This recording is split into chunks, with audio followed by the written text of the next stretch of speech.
Kwaziwai muri yeZimbabwe, kwaziwai vadiwa vatereri, kwaziwai vana vaMwari kumativi mana enyika yedu yeZimbabwe. Tinokwazisai mangwanani ano nezita raIshe vedu Jesu Kristu. Ndini wenyu Rev AD Madawo, Bishop weAFM in Zimbabwe. Ndinouya kwamuri nenyasha dzashe, ndouya kwamuri neshoko raMwari, ndouya kwamuri neevhangeri yaKristu Jesu. Tisimbisane, tipane tariro, tikurudzirane uye titsiurane. Regai ndinamate tisati tapinda mushoko redu ramangwanani ano. Baba vedu naMwari wedu ari kumusoro kudenga ngaribatwe noutsvene zita renyu. Umambo hwenyu ngauuye, kuda kwenyu kuitwe panyika sezvakunoitwa kudenga. Munamatwe panyika sezvamunonamatwa kudenga. Muzikanwe panyika sezvamunozikanwa kudenga. Mutyiwe panyika sezvamunotyiwa kudenga. Ropafadzai vatereri veshoko, ropafadzai umwe noumwe achanzwa shoko iri. Batai mweya wake, batai moyo, batai ndangariro. Nyasha dzaMwari dzinounza ruponeso dzisvike kuvatereri. Chiedza chaMwari chivheneke, rima riparare. Vabudiswe murufu, vapinde muupenyu, vasimudzirwe, vasimbiswe, vasanganiswe naShe muruponeso. Ndakumbira nokutenda, zodzai miromo yangu, munitaurise zvinobva pamwoyo wenyu, vazhinji vabetserwa muzita raJesu Kristu. Amen. Mangwanani ano tichawana chidzidzo chedu kubva kurugwaro rwaMateu chapter number 3 verses 16 kusvika pa17. Mateu chapter number 3 verses 16 kusvika pa17. Inoti iyo, Jesu wakati abhabhatidzwa, pakarepo akabuda mumvura. Zvino tarira, denga rakamuzarurirwa, akavona mweya waMwari achiburuka senjiva akauya pamusoro pake. Zvino tarira, inzwi rakabva kudenga richiti, uyu ndiye mwanakomana wangu unodikanwa, wandinofarira. Mangwanani ano ndoda kutaura musoro wenyaya unoti Rega Jehovha akushambadze. Rega Jehovha akushambadze. Let God advertise you. Let God announce you. Regedza Mwari akutengese kuvanhu. Ndo nyaya yangu mangwanani ano. Vana baba nana mai, munyika yebusiness, munyika yekutenga nokutengeserana, pane chinhu chinonzi kuadvertisa, kushambadzira. Mumwe nomumwe unoda kuti chaanotengesa chizikanwe. Sestrategy yokutengesa kana strategy yemarketing. Unozvipubliciza, unotaura zvaanotengesa, unozvidudzira achizvidescribe namashoko akanaka anoita kuti vatengi vayevedzwe, vade chaanotengesa. Kunyange munyika yezvematongerwo enyika, umwe noumwe unotaura zvakanaka zvinoitwa nomusangano waanotungamirira, achikwevera vanhu kuti vanhu vamufarire, vamude, vagomuvhotera pazuva resarudzo. Kumusic, kunyaya dzevaimbi, tine murume wainzi Dewa. Murume iyeye waimba kwazvo, une nziyo yake yakaipa inonzi Samanyemba. Waita akati Samanyemba, vakomana vomucheno vaya vasvika, vakomana vaya vanoridza vasvika. Waitonzwa kuti Dewa neboka rake asvika. Chii chaari kuita? Uri kuzvishambadza kuti vanhu vazive kuti Dewa asvika, uye mhanzi wake wakanaka, unonakidza.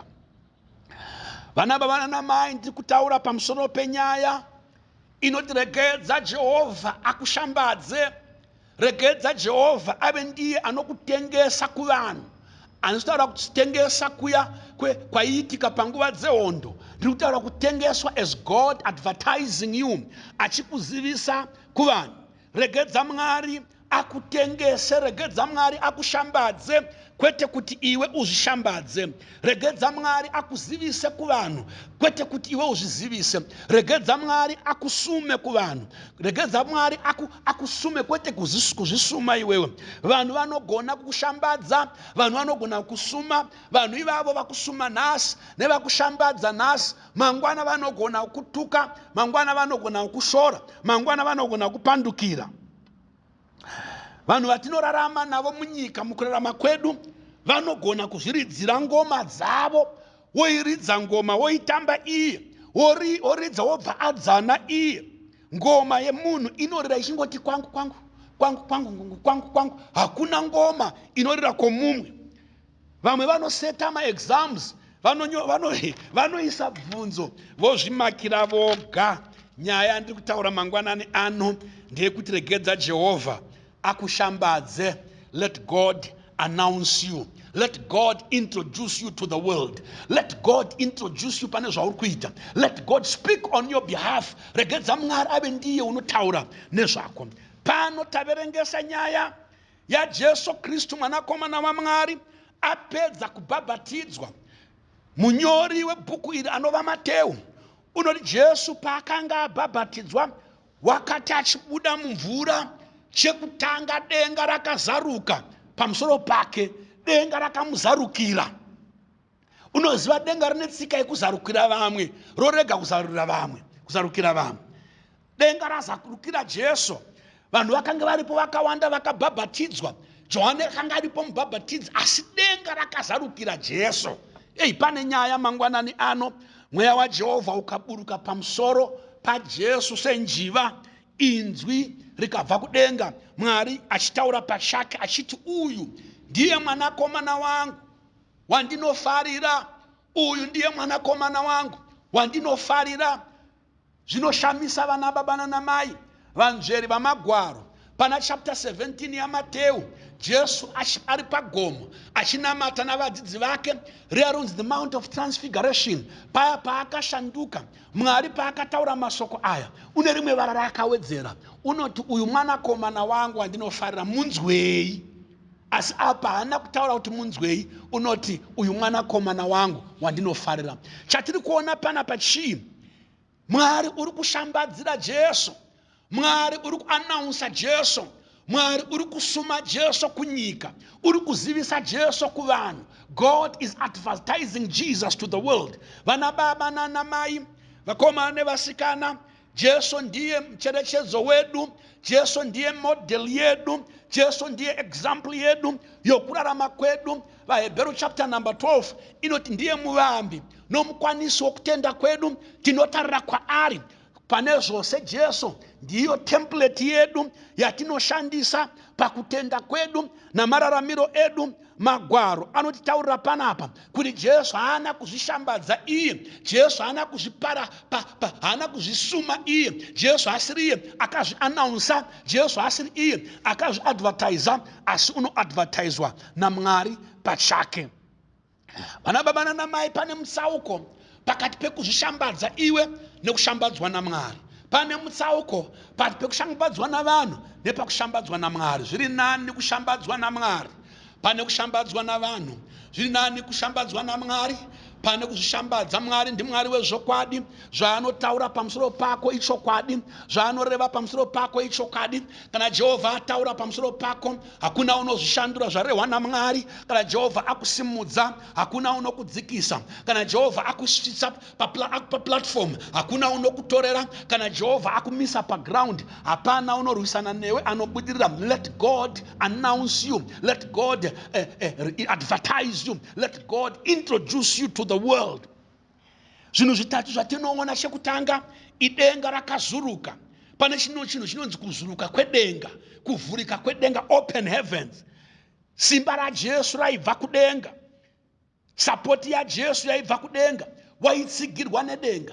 Kana denga razuluka pamusoro pako, mushure mekunge Jehovha akuannouncer, Jehovha akuadvertiser, denga rinozuluka rokutsigira. Mwari ngaatsigire ministry yako, Mwari ngaatsigire business rako, Mwari ngaatsigire activities ako, chaunobata namaoko nechaunoita ngachitsigirwe naMwari. Chechipiri, mweya washe wakaburuka pamusoro paJesu, mweya waJehovha wakaburuka pamusoro paJesu. Kuti uzive kuti Jesu achifamba panyika pano waifamba semunhu kuvanhu. Simba rake raibva kuna Mweya Mutsvene, waiwana simba kubva kuna Mweya Mutsvene. Mweya Mutsvene ndiye aimusimbisa. Mweya waMwari ngaukusimbise pakunamata kwako, Mweya waMwari ngaukutungamirire pakubata kwako, Mweya waMwari ngaukuratidze nzira, akuzarurire, akupe mazano, akupe uchenjeri, akupe kuziva. Tsigirwa nedenga. Kana denga iro rinokushambadza, rinomira newe. Kune mweya yakawanda munyika, kune mweya yeurombe,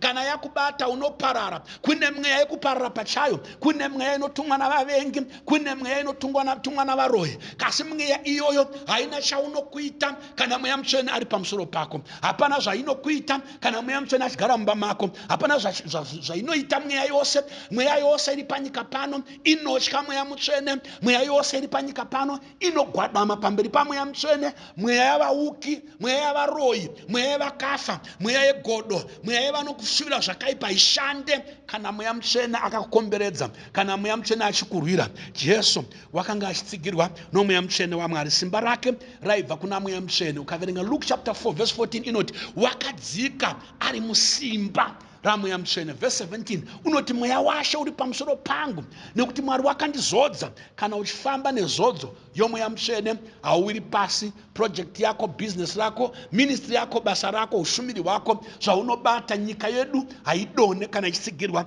noMweya Mutsvene waMwari. Chechitatu, inzwi raJehovha rakataura, nekuti Jesu waivimba nenzwi raMwari. Voice rakataura rikati, uyu ndiye mwanakomana wangu wandinofadzwa naye. Jesu waivimba nevoice raMwari. Jesu waivimba neinzwi raMwari. Munyika muno mune manzwi akawanda anotaura.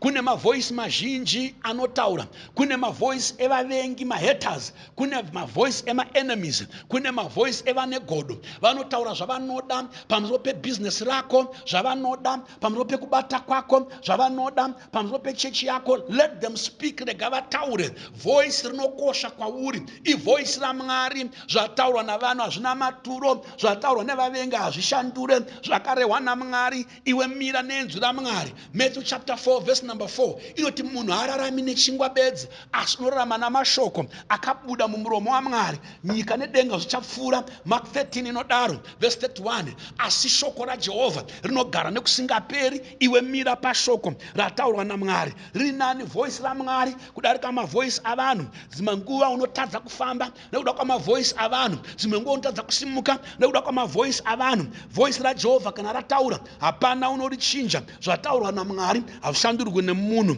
Mavoice avanhu anogona kudzikisa, asi voice raJehovha rinokusimudza. Murume watataura nezvake panapa unonzi Jesu. Tinoona zvinhu zvitatu. Denga razarukira pamusoro pake, mweya waMwari waburuka pamusoro pake, Jehovha wataura. Ndokunonzi kuannounsiwa nedenga, kuadvertisiwa nedenga, kusimudzwa nedenga. Voice raJehovha kana rataura rinokupa courage, rinokupa kusatya, rinokupa tariro. Voice raJehovha ritauri mashoko okukuparadza. Unorinzwa achitaura kuna Jeremiah rinoti ndinoziva mufungo wandinofunga pamusoro pako kundikupe magumo ane tariro, handisi kuronga kukuparadza, ndine pfungwa dzakanaka pamusoro pako. Voice raJehovha tinorinzwa kuna Job 8 verse 7 rinoti kunyange mavambo ako ari madoko asi magumo ako achava makuru. Unoinzwa pakupedzera ichiti Jehovha wakaropafadza Job, magumo ake akaropafadzwa kudarika mavambo ake. Jehovha ngaataure inzwi rine simba muupenyu hwako. Jehovha ngaasimbise mararamiro ako, mabasa ako. Jehovha ngaakukombora. Ukaverenga Isaiah 37 pavhesi ya31 zvakaitiverenge. Isaiah 37 verse 31 inoti iyo zvino vakasara vakapukunyuka veimba yaJudha vachaita semidzi pasi nekubereka michero pamusoro. Midzi pasi nekubereka michero pamusoro. kana Jehovha ari iye anokutsigira, kana Jehovha ari iye anokusuma, ari iye anokuzivisa, ari iye anokushambadza, chekutanga midzi yako inoenda pasi. Kuenda kwemidzi pasi kureva kuti wakadyarwa pausingazununguki, wakadyarwa pane stability, wakadyarwa pavhu rakasimba. Kunyangwe mhepo ikarova haudoni, mitutu ikarova haudoni, mvura ikanaya haudoni, vanosunda vakasunda haudoni, vanorova vakarova haudoni, nekuti wakasimwa pamidzi inoenda pasi. Midzi yako inoenda pasi. Hanzi vakasara vaya vaJehovha, vakasara vaJudha, midzi yavo ichaenda pasi, midzi yavo yaenda pasi, vachabereka chibereko kumusoro. Their roots go down and their fruit goes up. Mwari ngave midzi yako, Mwari ngave midzi yako. Midzi yako ikava kuna Mwari, unova munhu akasimba. Midzi yako ikadzika muna Mwari, unobereka. Chese chaunobata namaoko chinoendeka, chaunobata nemaoko chinobereka. Mwari udenga ngaakuropafadze. Nganditaure ndakunopedzisa vamwe vanhu vane upenyu wakadaidzirwa naMwari, vakashambadzirwa naMwari, vakatsigirwa naMwari. Ukaverenga Genesis chapter 39, pane nyaya yemurume watinoziva nhoroondo yake yekuvengwa, nhoroondo yake yekumukirwa, nhoroondo yake yekutengeswa navakoma vake. Genesis 39 verses 2 to 5, nyaya yemurume unonzi Joseph. Jehovha, verse number 2, zvino wakanga ana Josefa, akaramba achikwirira, akagara mumatenzi make muIjipita. Tenzi wake akaona kuti Jehovha unaye, uye kuti Jehovha wakafambisa zvakanaka zvose zvaiita namaoko ake. Josefa akawana nyasha kwaari, akamubatira iye, akamuita mutariri wemba yake yose. Zvose zvaakanga anazvo akazvisa pamaoko ake. Zvino kubva pakuitwa kwake mutariri weimba yake nowa zvose zvaakanga anazvo, Jehovha akaropafadza imba yomuIjipita nokuda kwaJosefa. Kuropafadza kwaJehovha kwakanga kuri pamusoro pezvose zvakanga anazvo mumba nokumunda. Verse 21, inoti iyo Jehovha wakava naJosefa, akamuitira tsitsi kuti anzirwe ngoni nomutariri wetorongo. Mutariri wetorongo akapa maoko aJosefa vasungwa vose vakanga vari mutorongo. Iye wakanga ari muiti wazvose zvaainazvo. Mutariri wetorongo wakanga asina hanya nechinhu chakanga chiri pamaoko ake, nokuti Jehovha wakanga anaye. Zvose zvaaita Jehovha wakazviruramisa. Murume unonzi Josefa atengeswa nevakoma vake kumaIshmaeri. VaIshmaeri vamutengesa kuna Potifa, unoshanda muimba yaPotifa. Bhaibheri rinoti chekutanga Joseph was a successful man, nekuti Jehovha Mwari wakanga ainaye. Jehovha Mwari wakanga ainaye. It is God who advertised Joseph. It is God who announced Joseph. It is God who was with Joseph. Aina Josefa Mwari kuimba ya Potifa. Bhaibheri rinoti chipi nechipi chaaibata chaiendeka. Chekutanga tinoona hanzi tenzi wake akabva amuita mukuru, akamuita mutariri wazvose zvekumba nokumunda. Hanzi kubvira ipapo Joseph paakaitwa mutariri, chokutanga zvose zvaaita namaoko ake zvaibudirira.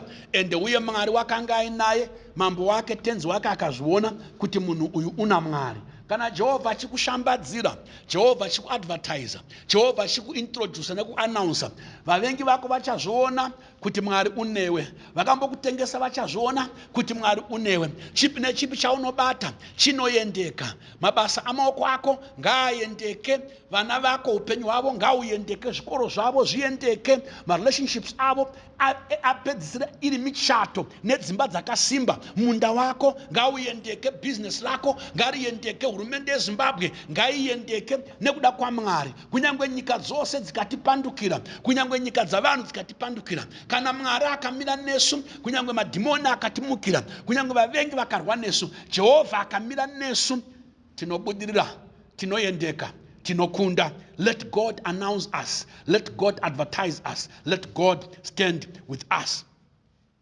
Umwe murume akamirirwa naMwari, Jehovha Mwari akamushambadzira, zvikavonekwa nevairwa naye ndiJakobho. Ukaverenga Genesis 26 verse 26 to 29, inoti iyo ipapo Abhimereki akaenda kwaari achibva Gerari, ane shamwari yake Auzati naPikori mukuru wehondo yake. Isaka akati kwaari, maureiko kwandiri zvamunondivenga mukandidzinga kwamuri?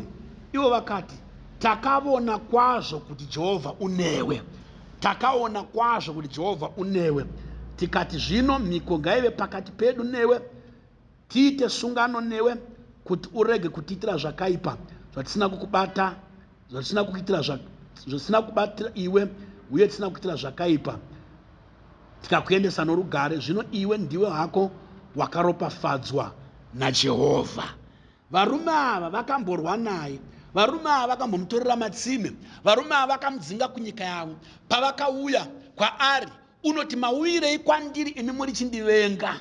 Zvikati tazviona kuti Jehovha unewe, tazviona kuti Mwari unewe, saka tauya kuti tiite sungano newe. Kana Jehovha akava newe, ndiye anotaura pamusoro pako. Kana Jehovha kana ainewe, vavengi vako vachazviona, vakarwa newe vakazviona, vasingakude vachazviona, nekuti Mwari unokushambadzira.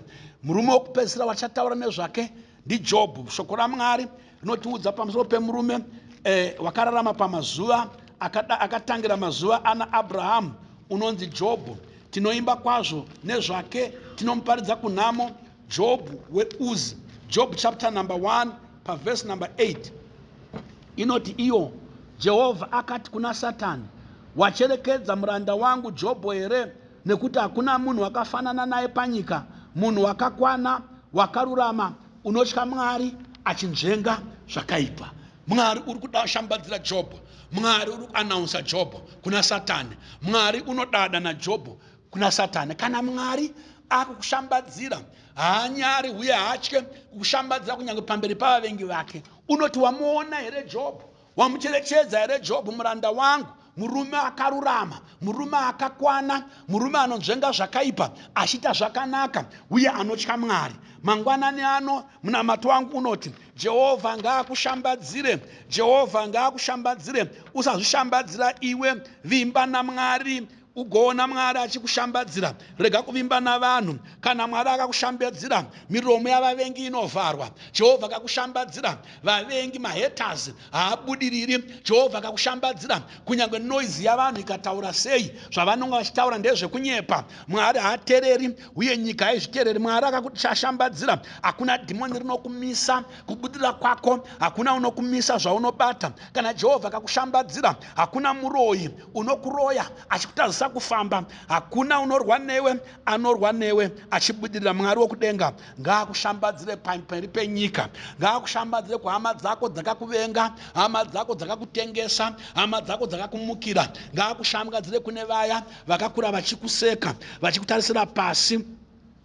Mwari ngaakushambadzire saJesu, ati uyu mwana wangu, ati uyu muranda wangu. Mwari ngaave newe saJosefa, zvaunobata zviendeke. Mwari ngaave newe saJakobho, Mwari ngaave newe saJobho. Vaya vakambokuvenga vaone kuti Mwari unewe. Hazvina basa kuti vanhu vanoti chii, chinokosha kushambadzira kwaJehovha. Mwari ngaashambadzire, Mwari ngaataure, Mwari ngaareve zvirevo pamusoro poupenyu hwako. Kuti Mwari akushambadzire, unofanira kunge uchimunamata, unofanira kunge uchimutevera, uchiteerera nzira dzake.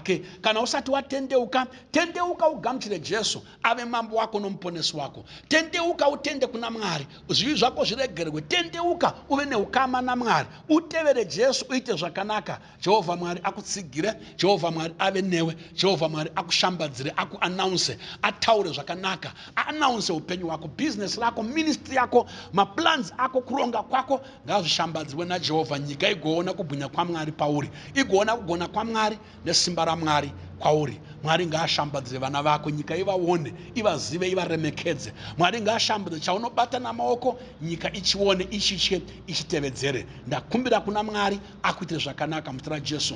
Haleluya. Ndokutendai Mwari nemukana wamandipa kutaura soko renyu. Ropafadzai vateereri, umwe nomwe anzwa shoko ngaaitirwe zvakanaka. Baba, vanhu venyu vakudei, vakuzivei. Muve ndimi munoridza ngoma dzavo, muve ndimi Mwari munoridza manzi yavo. Ivai ndimi munovashambadzira, ndimi munovazivisa. Be the one who introduces them to the world. Nyika ivazive kuti ava ndevanonamata Mwari, vanoziva Mwari. Imi mugoonekwa mavari, muzikanwe mavari. Rangarirai nyika yeZimbabwe, rangarirai vatungamiri vedu, rangarirai nyika yedu, muisimudze paufumi hwayo, muisimudze pamabhizinesi ayo, muifumidze muminda yayo. Baba, kunyange nezvicherwa nezviwanikwa, nyika yedu isimuke, vana veZimbabwe vabudirire, vasimuke nokuda kwenyu. Nyika yedu ive norugare norunyararo, iendeke, ibudirire nokuda kwaMwari. Ndakumbira nokutenda muzita raJesu Kristu. Amen.